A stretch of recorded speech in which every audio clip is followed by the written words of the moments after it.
जिंदगी के इस रण में खुद ही कृष्ण और खुद ही अर्जुन बनना पड़ता है। रोज अपना ही सारथी बनकर जीवन की महाभारत को अवश्य हर रोज लड़ना पड़ता है। देश विदेश से देख रहे सभी दर्शकों को मेरा प्यार भरा नमस्कार। मैं हूं मोहित कमल श्रीमाली और आप सभी का स्वागत करता हूं आपके अपने चैनल पर और सूर्य की मेष राशि में प्रवेश के इस विशेष एपिसोड में। यह एपिसोड आपकी नाम राशि अर्थात मून साइन पर बेस्ड है। आप चाहें तो इस राशिफल को अपनी चंद्र राशि और लग्न राशि दोनों के आधार पर जानकर बेहतर अंडरस्टैंडिंग प्राप्त कर सकते हैं। भगवत गीता में सूर्य देव को सूर्य नारायण कहा जाता है और वेदों में इन्हें दुनिया की सभी जीवों की आत्मा माना जाता है। ज्योतिष में सूर्य को सभी 9 ग्रहों का राजा कहते हैं, दुनिया का पिता कहा जाता है। हम सब जानते हैं कि सूरज के बिना धरती पर जीवन मुमकिन नहीं है और सूरज की ऊर्जा से ही बाकी सारे ग्रह अपना अपना काम कर पाते हैं। अगर किसी की कुंडली में सूर्य की स्थिति अच्छी हो और मजबूत हो तो उसे जिंदगी के हर काम में कामयाबी मिलती है। वैदिक ज्योतिष के अनुसार सूर्य हमारी आत्मा, हमारे पिता, पूर्वज, सफलता और मान सम्मान से जुड़े हैं। एक अच्छा सूर्य कुंडली में इंसान को सरकारी नौकरी प्रदान करता है, राजसी सुख और ऊंचा पद दिलवाता है। कुल मिलाकर के ऐसे लोग बहुत ही शानदार और सुख सुविधाओं वाली जिंदगी जीते हैं।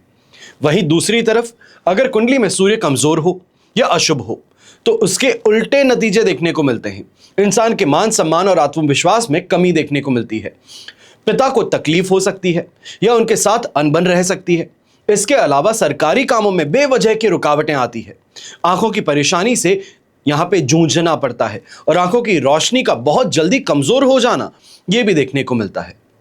अब हम बात करते हैं इस गोचर में सूर्य से बनने वाले योगों की। तो कुंडली में बनने वाले हर योग का कोई ना कोई प्रभाव हमारे जीवन पर जरूर पड़ता है। ग्रहों की चाल हमें बुरा करने की ओर तो वहीं अच्छा करने की ओर प्रेरित करती हैं। तो सूर्य की मेष राशि में प्रवेश करने पर किन ग्रहों के साथ में युति होगी और किन के साथ में दृष्टि संबंध बनेगा, उस पर सबसे पहले हम डालते एक नजर। अब सूर्य का जब मेष राशि में प्रवेश होगा तो शुक्र के साथ में सबसे पहले युति होगी और सूर्य और शुक्र दोनों को ही शुभ ग्रह माना जाता है। लेकिन यह शुभ ग्रह होने के बावजूद साथ में जब युति हो तो अशुभ फल प्रदान कर सकती है। सूर्य को आत्मा के साथ ही मान सम्मान, सत्ता, अधिकार के कारक कहे जाते हैं, जबकि शुक्र भौतिक सुख संपत्ति, सुंदरता, इन सभी के कारक हैं। अब सूर्य और शुक्र दोनों ही वैभव के कारक माने जाते हैं, लेकिन सूर्य के समीप आकर शुक्र अस्त हो जाते हैं।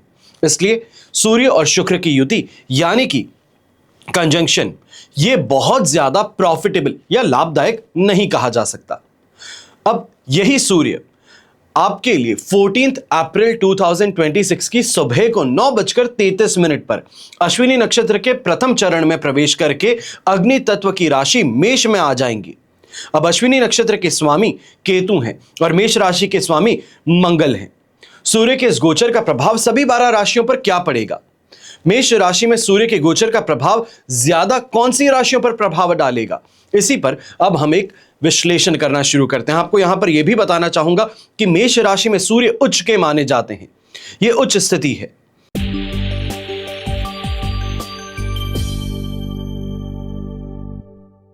तो मेष राशि से हम शुरुआत करते हैं। सूर्य आपकी राशि से पंचम भाव के स्वामी हैं। अब इनका प्रथम भाव में गोचरवश प्रवेश होने जा रहा है। यह स्वभाव, स्वास्थ्य, रंग रूप, सुख दुख का भाव कहा जाता है। यह आपके आत्मविश्वास को बढ़ाने वाला समय रहेगा। साथ ही आपकी कार्य क्षमता और कार्य कुशलता अच्छी होने लगेगी। यह भी संभव है कि आप में अहंकार की भावना जग जाए। हालांकि पैसों का नुकसान ऐसे समय में अवश्य फेस करना पड़ता है। व्यक्ति के मान सम्मान में कमी आती है। स्वास्थ्य अच्छा नहीं रहता। ब्लड प्रेशर, हार्ट प्रॉब्लम, थकान, पेट के रोग, आंखों के रोग से कष्ट उठाना पड़ता है। सूर्य का जो तेज है, गर्मी है, ये राशि भाव में होने से ये बॉडी से रिलेटेड परेशानियां ज्यादा देते हैं। अधिकतर समय बिना किसी कारण के घूमते फिरते रहना और अपने परिवार से अलग भी होना, ये यहां पर देखने को मिलता है। संबंधी हैं, दोस्त हैं या परिवार के सदस्य हैं, इनसे झगड़ा या विवाद होने की और मानसिक संताप प्राप्त करने की स्थिति उत्पन्न होती नजर आती है।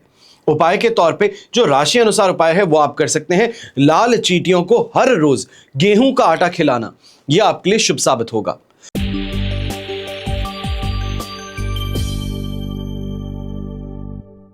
फिर बात होती है वृषभ राशि की। सूर्य आपकी राशि से चतुर्थेश होते हुए चतुर्थ भाव यानी कि सुख, माता, भूमि, भवन और वाहन का चतुर्थेश सूर्य द्वादश भाव में गोचरवश प्रवेश करने जा रहे हैं। द्वादश भाव है खर्च का, नाश का, विदेश यात्राओं का, अपमान और अपयश का। अब विदेश जाने के मौके इस समय में आपके लिए खुल सकते हैं, लेकिन काम और पद में समस्याएं उत्पन्न होगी। नौकरी पर बात आ सकती है, खर्च बहुत ज्यादा बढ़ सकते हैं और कई प्रकार की कठिनाइयां, मुसीबतें ये झेलनी पड़ेंगी। बुखार हो या इन्फेक्शन, ऐसी परेशानियां पैदा होती नजर आएंगी। पेट में गड़बड़ ज्यादा रहेगी और पिता के स्वास्थ्य को लेकर के भी आप इस समय में चिंतित ज्यादा रहेंगे। सरकारी विभाग की ओर से आपको विरोध प्राप्त होगा और आंखों में कष्ट की संभावना हो सकती है। मित्रों का व्यवहार भी शत्रुपूर्ण बन सकता है, अपमानित होने की स्थिति बन सकती है। ऐसे में हर सुबह आदित्य हृदय स्तोत्र का पाठ करना आपके लिए लाभकारी रहेगा।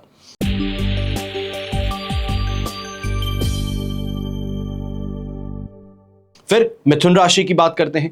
सूर्य आपकी राशि से पराक्रमेश है, पराक्रम भाव यानी कि थर्ड हाउस। यहां से छोटे भाई बहन का सुख, पराक्रम, दोस्त, बाहुबल, कानों का यहां विश्लेषण किया जाता है। अब तृतीयेश सूर्य कहें या पराक्रमेश कहें, एकादश भाव में गोचरवश प्रवेश करेंगे। एकादश भाव है आपके लिए लाभ का, यश का, वृद्धि का, बड़े भाइयों से सुख का। इस गोचर में पूंजी में वृद्धि के योग बनेंगे। कार्य क्षेत्र में भी आपका प्रदर्शन बहुत ज्यादा अप्रिशिएट किया जाएगा। हर तरीके का लाभ कहिए, फायदा कहिए, आर्थिक उन्नति कहिए, फाइनेंशियल गेन कहिए, शानदार खाना पीना, नई पोस्ट या नई नौकरी, इसके साथ में बड़े लोगों की कृपा आपको प्राप्त होगी।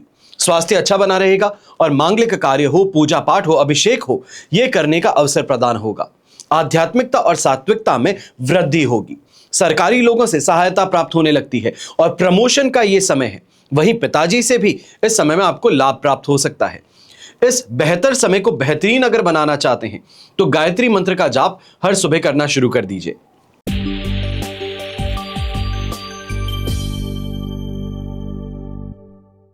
फिर बात होती है कर्क राशि की और आपके लिए सूर्य द्वितीयेश है यानी कि द्वितीय भाव के स्वामी है और द्वितीय भाव से विश्लेषण होता है वाणी का, धन का, परिवार का, प्रारंभिक शिक्षा का। आपकी राशि से द्वितीयेश सूर्य दशम भाव में गोचरवश प्रवेश करेंगे और दशम भाव है समाज का। आपकी स्थिति समाज में, जीवन में मिलने वाली उपलब्धियां। अब दशम भाव में सूर्य को दिग्बली कहा जाता है। ये अधिक बलशाली माने जाते हैं और यही उच्च राशि के भी हैं। तो ऐसे में रुपए पैसे हो, हेल्थ हो, दोस्त हो, इनका सुख आपको प्राप्त होगा। किसी नई प्लानिंग पर काम शुरू करना आप शुरू कर सकते हैं या नया बिजनेस अगर शुरू करना चाह रहे हैं तो उसके लिए भी यह समय आपके लिए फेवरेबल रहेगा। नौकरी में चेंजेस जो है ये आपके लिए फेवरेबल रहेंगे, प्रॉफिटेबल रहेंगे और अपॉर्चुनिटीज लेकर के आते नजर आएंगे। तो वहीं गवर्नमेंट ऑफिसर्स हैं या उच्च पद अधिकारी हैं और प्रतिष्ठित लोग हैं, इनसे आपकी दोस्ती बढ़ सकती है। सज्जनों द्वारा लाभ प्राप्त होगा और हर कार्य में सफलता मिलेगी। प्रमोशन कहें या अच्छी पोस्ट कहें, वो इस समय में आपको मिल सकती है। ऐसे समय में समाज में सम्मान, गौरव और रुतबा आपका बढ़ता नजर आएगा।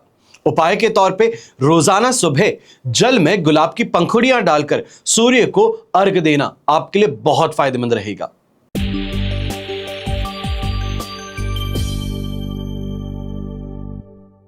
फिर बात होती है सिंह राशि की। सूर्य आपकी राशि के स्वामी भी हैं। प्रथम भाव से स्वभाव, स्वास्थ्य, रंग रूप, सुख दुख के बारे में विचार किया जाता है और आपकी राशि के अधिपति सूर्य नवम भाव में गोचरवश प्रवेश कर रहे हैं। नवम भाव यानी कि भाग्य भाव। यहां से धर्म, लंबी दूरी की यात्राएं, गुरुतुल्य लोगों का और आपके जीवन में जो प्रगति है इसके बारे में विचार किया जाता है, विश्लेषण किया जाता है। अब कार्य क्षेत्र में, कैरियर में यह समय आपके लिए फेवरेबल बन जाएगा। लंबे समय से मकान खरीदने के लिए अगर प्रयास कर रहे थे तो इस समय में आपको सफलता प्राप्त होगी। सरकारी योजनाओं से भी आपको कोई लाभ मिल सकता है, लेकिन वर्चस्व में, रुतबे में कमी का एहसास होने लगेगा। झूठे आरोप भी आप पर लगाने का प्रयास होगा। बिना किसी कारण के खर्च या फिर फाइनेंशियल लॉस फेस करना पड़ सकता है। ऐसे ही समय में व्यावसायिक आय में, लाभ में कमी और अशांति, रोगों से आपको परेशान होना पड़ सकता है। घर में किसी धार्मिक कार्य का अगर आयोजन हो रहा है तो ऐसे में सूर्य के उपाय करना आपके लिए अत्यंत लाभकारी है, क्योंकि आपके लिए लग्न के स्वामी एक आज राशि भाव के स्वामी है। तो उपाय क्या कर सकते हैं? हर सुबह तांबे के कलश में आपको जल भरकर थोड़ा सा गंगा जल मिलाकर सूर्य को अर्घ देना चाहिए। यह आपके लिए बहुत फायदेमंद बन सकता है।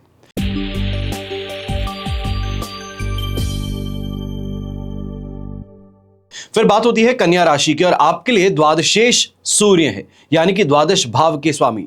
विदेश यात्रा, व्यय, धन हानि, मृत्यु, मोक्ष, इन सभी का विश्लेषण 12th हाउस से होता है। और द्वादशेष सूर्य अष्टम भाव में गोचरवश प्रवेश करने जा रहे हैं। अष्टम भाव जीवन के उतार चढ़ाव का है, आकस्मिक धन हानि का है, या आकस्मिक धन प्राप्ति भी कही जा सकती है। तो ऐसे में विश्लेषण जब किया जाए तो ये पिता के स्वास्थ्य को लेकर चिंताएं बढ़ाने वाला हो सकता है। ऑफिस में भी परफॉर्मेंस आपकी खराब या फिर कम प्रभावशाली बन सकती है। कुछ लोगों को यहां पे शिकायत रहेगी नौकरी पेशा विशेष तौर पे जो है कि नौकरी के अंदर बहुत ज्यादा स्ट्रेस है, पॉलिटिक्स खेली जा रही है, नौकरी से निकालने का यहां पर प्लान बन रहा है।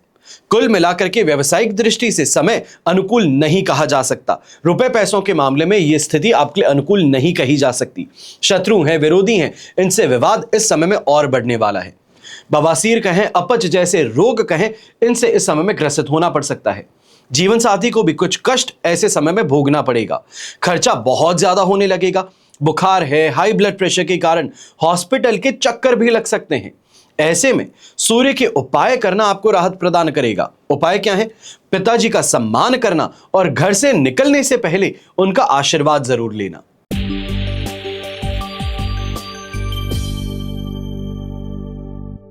फिर बात होती है तुला राशि की।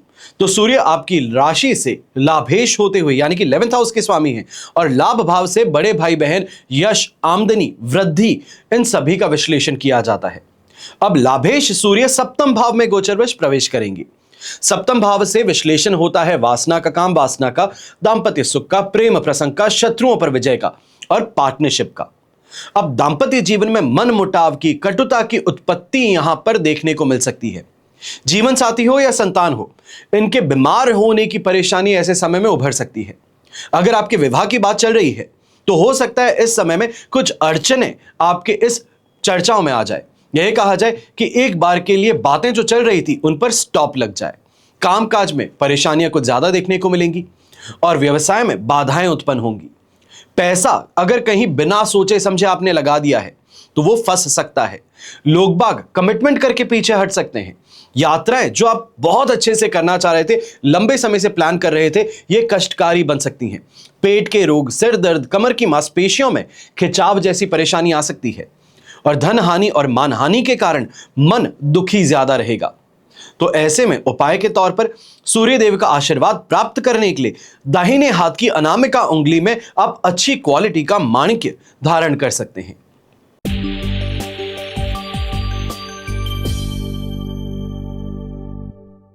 फिर बात होती है वृश्चिक राशि की। तो सूर्य आपकी राशि से कर्मेश होते हुए दशम भाव, यानी कि 10th हाउस के स्वामी हैं। कर्म, नौकरी, व्यापार, पद प्रतिष्ठा, अधिकार, उत्थान पतन, पिता के सुख का विचार सभी 10th हाउस से होता है। अब कर्मेश सूर्य रोग भाव में गोचरवश प्रवेश करने जा रहे हैं। रोग भाव यानी कि 6th हाउस। यहां पे रोग, शत्रु, कोर्ट कचहरी, विवाद, अभाव, कर्ज और जीवन में आने वाली रुकावटों का विश्लेषण किया जाता है। कार्य सिद्धि और सर्व सुख की प्राप्ति ऐसे में होती है क्योंकि सूर्य का तेज जो है ये शत्रु भाव में बैठकर, यही कहा जाए रोग भाव में बैठकर, रोग को जलाने का काम करते हैं। नई नई वस्तुओं की खरीदारी यहां पर देखने को मिलेगी। विरोधियों की शत्रुता से यहां पे आपको आगे बढ़ने का मौका मिलेगा, या ये कहा जाए कि शत्रुओं को हराने का मौका मिलेगा। रोगों से राहत प्राप्त होगी, विशेष करके घुटने हैं, कमर का दर्द है तो इससे अब आपको रिलीफ मिलने वाला है। उच्च अधिकारी हैं, गवर्नमेंट ऑफिसर्स हैं, बड़े लोग हैं, इनका मार्गदर्शन आपको प्राप्त होगा, फायदा प्राप्त होगा। सेल्फ रेपुटेशन में वृद्धि होगी।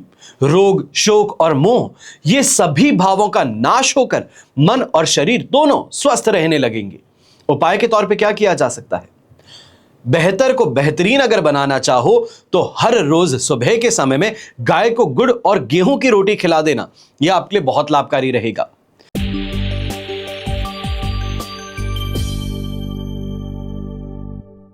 फिर बात होती है धनु राशि की, और आपके लिए भाग्येश हैं सूर्य, भाग्य भाव के स्वामी, यानी कि त्रिकोण के स्वामी। सबसे ज्यादा पावरफुल अगर कोई भाव कहे जाते हैं आपकी कुंडली में, तो सबसे पहले आते हैं त्रिकोण और फिर केंद्र। नवम भाव से भाग्य, भाग्योदय, धर्म, लंबी दूरी की यात्राएं, तीर्थ यात्रा, गुरुतुल्य लोगों का विचार किया जाता है। अब भाग्येश सूर्य पंचम भाव में गोचरवश प्रवेश करेंगे। पंचम भाव है संतान का, विद्या का, बुद्धि का, किताबी ज्ञान का, जिगर का, आमाशय का। संतान पक्ष की ओर से इस समय में आपको शुभ समाचार मिलने के योग बनते हैं। जो मैरिड कपल्स हैं, संतान प्राप्ति की कामना कर रहे हैं, आपको ऐसे समय में कंसीवमेंट से संबंधित खुशखबरी मिल सकती है। रोजगार में मानसिक भ्रम खास तौर से ऐसे समय में बढ़ता नजर आएगा। शारीरिक और मानसिक शक्ति में, क्षमता में कमी आती नजर आएगी। आर्थिक हानि होने की संभावनाएं भी ऐसे समय में उत्पन्न होती हैं। खुद का और संतान के स्वास्थ्य का आपको यहां पे ज्यादा ध्यान देना चाहिए। सरकारी अधिकारियों से वाद विवाद बढ़ेगा और यात्राओं में दुर्घटनाएं हो सकती है, इसकी प्रोबेबिलिटी स्ट्रांग है। शत्रुओं की शत्रुता ऐसे समय में और ज्यादा बढ़ सकती है, क्योंकि यहां पर शत्रु भाव से द्वादश होकर सूर्य जो है ये आपके लिए प्रॉब्लम ज्यादा क्रिएट कर सकते हैं। व्यक्ति स्वयं को असहाय, यानी कि ऐसा कि बहुत ज्यादा बेचारा है, ऐसा महसूस करना शुरू करता है। उपाय के तौर पे अच्छे स्वास्थ्य के लिए नियमित रूप से अदरक और गुड़ का सेवन करना यह आपके लिए फायदेमंद है।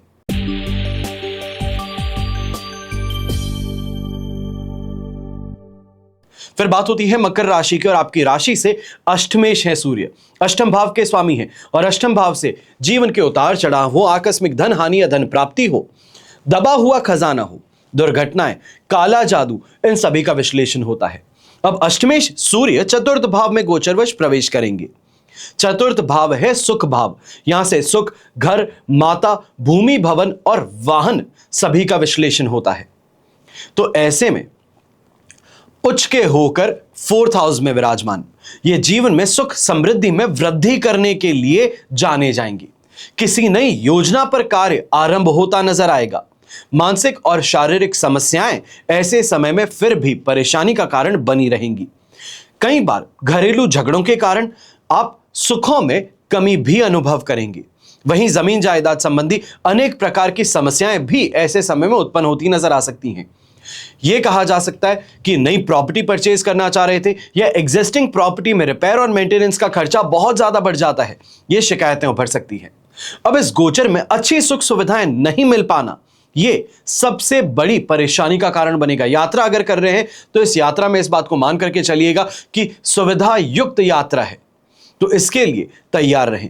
परिवार के लोग और विरोधी जो हैं, इनका विरोध इस समय में बढ़ चढ़ करके परेशानी का कारण बन सकता है। वैवाहिक सुख में भी अड़चनें प्राप्त होंगी और मान हानि की संभावनाएं तक यहां पर बन जाएंगी। उपाय के तौर पर भगवान सूर्य की विधिवत उपासना करना, हर सुबह सूर्य नमस्कार करना, यह आपके लिए फायदेमंद रहेगा।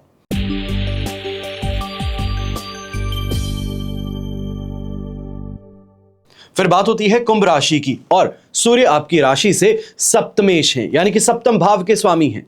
सप्तम भाव है काम वासना, दांपत्य सुख, प्रेम प्रसंग, शत्रु पर विजय, साझेदारी यानी कि पार्टनरशिप। सप्तमेश सूर्य पराक्रम भाव में गोचरवश प्रवेश करने जा रहे हैं। पराक्रम भाव यानी कि थर्ड हाउस।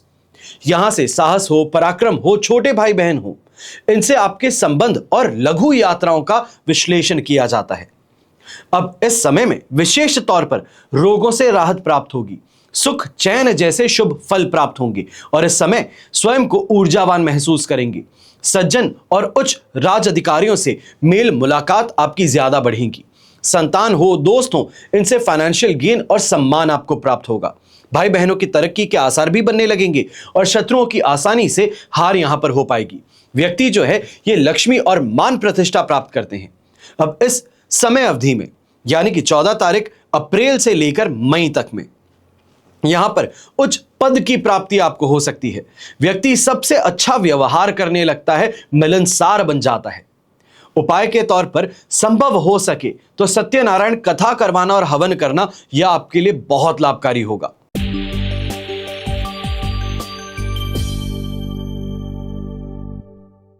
फिर बात होती है मीन राशि की।